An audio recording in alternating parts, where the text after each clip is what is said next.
अब जो नया टकराव है वो है काशी की ज्ञानवापी मस्जिद पर। आज इस मामले में इलाहाबाद हाईकोर्ट ने मुस्लिम पक्ष की याचिका को खारिज करते हुए आर्कियोलॉजिकल सर्वे ऑफ इंडिया को ज्ञानवापी मस्जिद का सर्वे करने की इजाजत दे दी है। आप जानते हैं कि मुस्लिम पक्षकार इसके खिलाफ थे, वो चाहते थे कि मस्जिद में एएसआई की टीम ना घुसे और यह सर्वे ना हो, लेकिन हाई कोर्ट ने इसकी इजाजत दे दी। निचली अदालत ने 21 जुलाई को यह आदेश दिया था कि एएसआई की टीम इस मस्जिद में, ज्ञानवापी मस्जिद में वैज्ञानिक तरीके से सर्वेक्षण का काम कर सकती है, और तब अदालत ने अपने इस आदेश में खुदाई शब्द का भी इस्तेमाल किया था, जिसे आधार बनाते हुए मुस्लिम पक्ष इस सर्वे का विरोध कर रहा था कि इतनी पुरानी मस्जिद में खुदाई नहीं होनी चाहिए। आज भी हाईकोर्ट में मुस्लिम पक्ष ने यही दलील दी कि इस सर्वे के दौरान ज्ञानवापी मस्जिद में खुदाई की जाएगी, जिससे मस्जिद के ढांचे को क्षति पहुंच सकती है। इस पर हाईकोर्ट ने एएसआई को विस्तार में जानकारी देने के लिए कहा कि यह पूरा सर्वे कैसे किया जाएगा, और जब अदालत ने यह सुनिश्चित कर लिया कि इस सर्वे से मस्जिद के ढांचे को कोई नुकसान नहीं होगा, तब कोर्ट ने कहा कि निचली अदालत ने ज्ञानवापी मस्जिद के सर्वे का जो आदेश दिया है वो नियमों के अनुरूप ही है और उसमें कुछ भी गैर कानूनी नहीं है। और ये कहते हुए अदालत ने मुस्लिम पक्ष की याचिका को खारिज कर दिया, यानी अब ज्ञानवापी मस्जिद में एएसआई का सर्वे होगा, जिससे यह पता चलेगा कि इस मस्जिद में और इस मंदिर में कौन पहले आया था। अब क्योंकि यह याचिका खारिज हो गई, इसलिए निचली अदालत के फैसले के तहत कल सुबह से एएसआई की टीम ज्ञानवापी मस्जिद में अपने सर्वे का काम शुरू कर देगी। कल सुबह 7 बजे से यह सर्वे वैज्ञानिक सर्वे होगा, जिसके लिए जियो रेडियोलॉजी सिस्टम की मदद से यह पता लगाने की कोशिश होगी कि ज्ञानवापी मस्जिद में मंदिर होने के सबूत हैं या नहीं है, इसके नीचे मंदिर है या नहीं है। 21 साल पहले एएसआई ने यही सर्वे अयोध्या में भी बाबरी मस्जिद में किया था, और बड़ी बात यह है कि तब भी इस सर्वे के खिलाफ मुस्लिम पक्ष ने जबरदस्त विरोध किया था, और आज भी यही हो रहा है। मुस्लिम पक्ष हर बार यह कहता है कि एएसआई का सर्वे नहीं होना चाहिए, चाहे वो बाबरी मस्जिद हो या फिर ज्ञानवापी मस्जिद।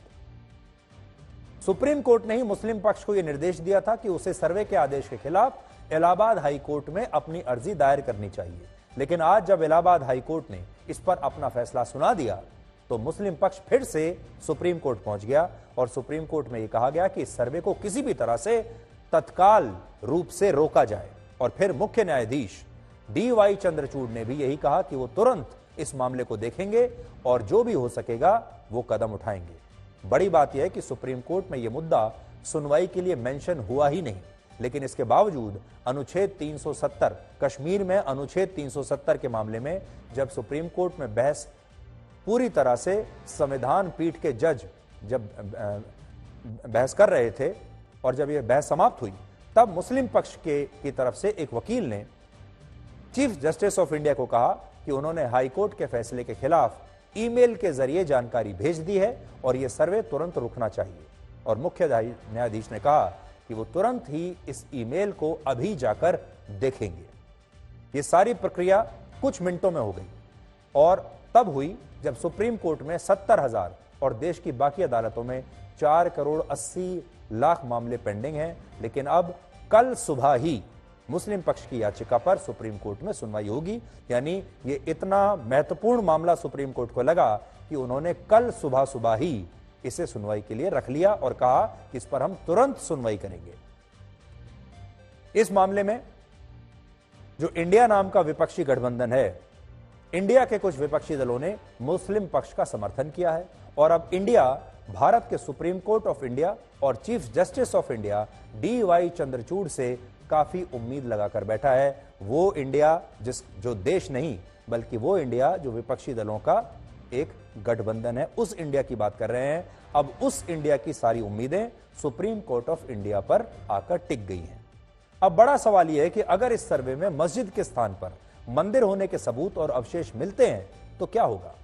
इस सवाल का जवाब जानने के लिए आपको थोड़ा सा फ्लैशबैक में लेकर जाएंगे, और अयोध्या के मामले को आपको याद करना होगा, क्योंकि अयोध्या में भी राम जन्मभूमि को लेकर इसी तरह का विवाद पहले हो चुका है।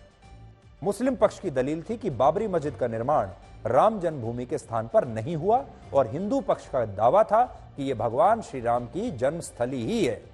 जहां वर्ष 1528 में मुगल बादशाह बाबर के आदेश पर मंदिर के स्ट्रक्चर को तोड़कर बाबरी मस्जिद बना दी गई थी। और इसी विवाद को लेकर अलग अलग समय में 5 टोपोग्राफी रिपोर्ट्स तैयार हुई, जिसमें इस क्षेत्र की विशेषताएं जानने के लिए राम जन्मभूमि का सर्वे किया गया और इन रिपोर्ट्स में स्पष्ट रूप से बताया गया कि बाबरी मस्जिद का निर्माण एक गैर इस्लामिक ढांचे के ऊपर हुआ है। लेकिन अदालतों में ठोस साक्ष्य न होने के कारण इन रिपोर्ट्स पर ज्यादा विश्वास नहीं किया गया। लंबी बहस के बाद जब यह मामला 2002 में फिर से इलाहाबाद हाईकोर्ट पहुंचा तो अदालत ने पहली बार आर्कियोलॉजिकल सर्वे ऑफ इंडिया को बाबरी मस्जिद में सर्वे करने का आदेश दिया। और उस समय भी इस सर्वे के दौरान इसे लेकर काफी विवाद था कि मस्जिद के अंदर खुदाई होनी चाहिए या नहीं, और जैसा कि अभी ज्ञानवापी मस्जिद के मामले में हो रहा है। अयोध्या मामले में जब एएसआई को सर्वे का आदेश मिला तब मुस्लिम पक्ष मस्जिद में खुदाई करने के खिलाफ था। इसलिए शुरुआत में इलाहाबाद हाईकोर्ट ने बाबरी मस्जिद के वैज्ञानिक सर्वे को ही इजाजत दी थी। वहां पर भी यही हुआ। जियो रेडियोलॉजी सिस्टम के तहत हुए इस सर्वे की रिपोर्ट 2003 में आई और इसमें यह बताया गया कि बाबरी मस्जिद के नीचे ऐसे स्तंभ और कलाकृतियां मिली हैं जो बताती हैं कि बाबरी मस्जिद किसी गैर इस्लामिक ढांचे के ऊपर बनाई गई है। और एएसआई की सर्वे रिपोर्ट के आधार पर ही वर्ष 2003 में हाईकोर्ट ने एक आदेश दिया और इस बार एएसआई को यह कहा गया कि वो बाबरी मस्जिद में खुदाई करके भी सच का पता लगाए।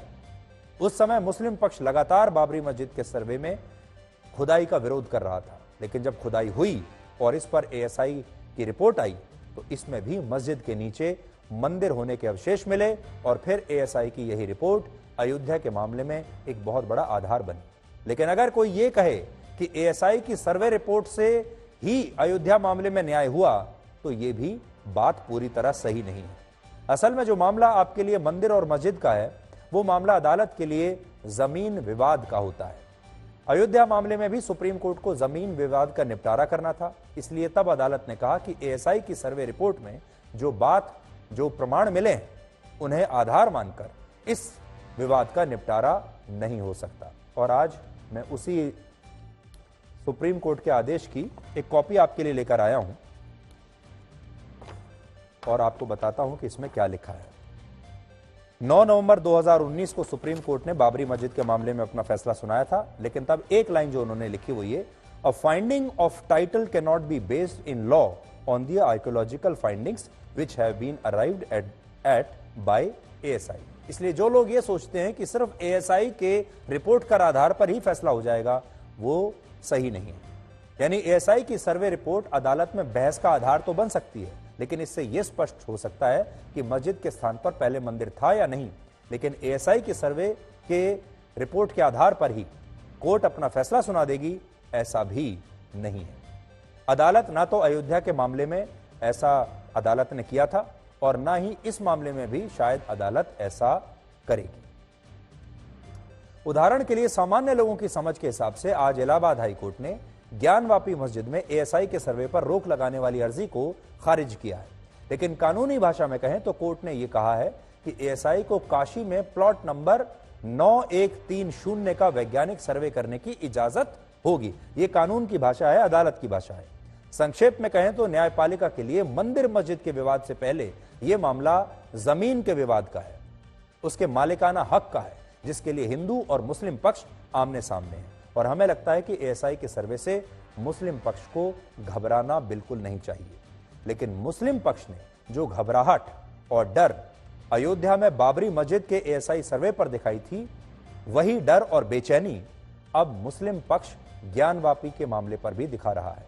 आज बड़ा सवाल यह है कि क्या अयोध्या के बाद भारत के मुसलमान और मुस्लिम पक्ष ज्ञानवापी पर ऐतिहासिक भूल को कबूल करने के लिए तैयार है? क्योंकि अगर मुस्लिम पक्षकार देश में शांति की स्थापना के लिए ज्ञानवापी जैसे मामलों में अपने दावे की कुर्बानी दे देते हैं तो हिंदू मुस्लिम भाईचारा आज भी इस देश में आसानी से स्थापित हो सकता है। आज शुरुआत में हमने आपसे यही बात कही थी कि क्या हमारे देश में हिंदू और मुसलमान एक साथ भाईचारे के साथ रह सकते हैं, बावजूद इसके कि इसी आधार पर देश का बंटवारा हो चुका है। क्या यह संभव है? तो आज हमारा जवाब यह है कि यह आज भी संभव है। इस काम को कोई नेता नहीं कर सकता, इस काम को कोई सरकार नहीं कर सकती, इस काम को सिर्फ समुदाय कर सकते हैं। इस काम को धार्मिक नेता कर सकते हैं और उन समुदायों के नेता कर सकते हैं। एक मौका मुस्लिम पक्षकारों को मिला था बाबरी मस्जिद के समय में।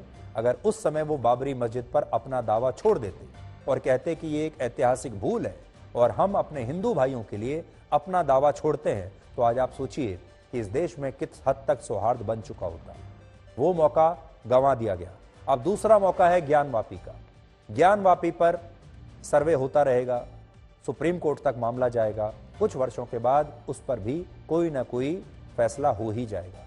लेकिन अगर उस फैसले से पहले मुस्लिम पक्षकार खुद ही ये कुर्बानी देने को तैयार हो जाए कि वो अपना दावा यहां से छोड़ते हैं, तो आज भी इस देश में हिंदू मुस्लिम भाईचारा वापस पैदा हो सकता है। कोई नेता इसे बिगाड़ नहीं पाएगा, कोई सरकार तुष्टीकरण करके भी इसे बिगाड़ नहीं पाएगी। इसलिए आज हमारा ये कहना है कि नतीजा तो सुप्रीम कोर्ट में बाबरी मस्जिद को लेकर भी मुस्लिम पक्षकारों के खिलाफ ही गया था, लेकिन इस केस को हारने से पहले अगर मुस्लिम पक्षकार खुद ही अपनी दरियादिली दिखा देते और कहते कि हम अपना दावा छोड़ते हैं, हमारे पूर्वजों ने कभी कोई ऐतिहासिक भूल की थी, अब हम उस भूल को डिफेंड नहीं करना चाहते, उसका बचाव नहीं करना चाहते, तो इस देश में शांति स्थापित हो सकती है।